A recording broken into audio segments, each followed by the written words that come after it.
Oh, hey there. Now I want to remind you that a sacrifice that costs you nothing at all is not a sacrifice at all. So yesterday, Jean and I cleaned out her pantry and her fridge and her freezer. And as is the case with most people, there's some things that were expired or maybe had been overlooked for a while. And we took those and we threw them away, as a person should do. But I think what a lot of people do with God is they go, here's my leftovers on my trash. You can have that. You can have what's left over at the end. But I'm going to keep everything for me, and then when there's something I don't want, maybe you're like the Goodwill, like, I could throw this away, but I guess I'll give it to God instead.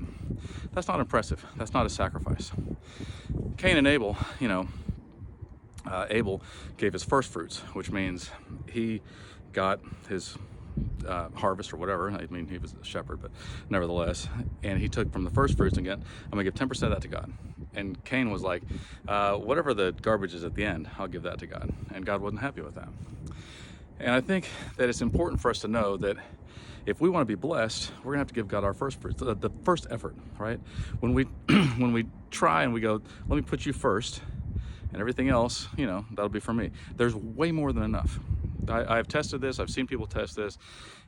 I've never seen anybody that gives first to God and goes hungry, ever. That doesn't happen. He always provides a way.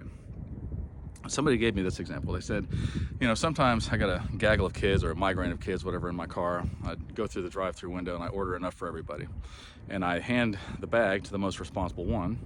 I say, make sure everybody gets their food. But what if that kid hoarded it all for himself? Right now, this is my food, and just sits there and eats every sandwich and every bag of chips or French fries, whatever it is. That'd be the last time that kid ever got any food. I'd be like, you're not responsible. I can't trust you with this.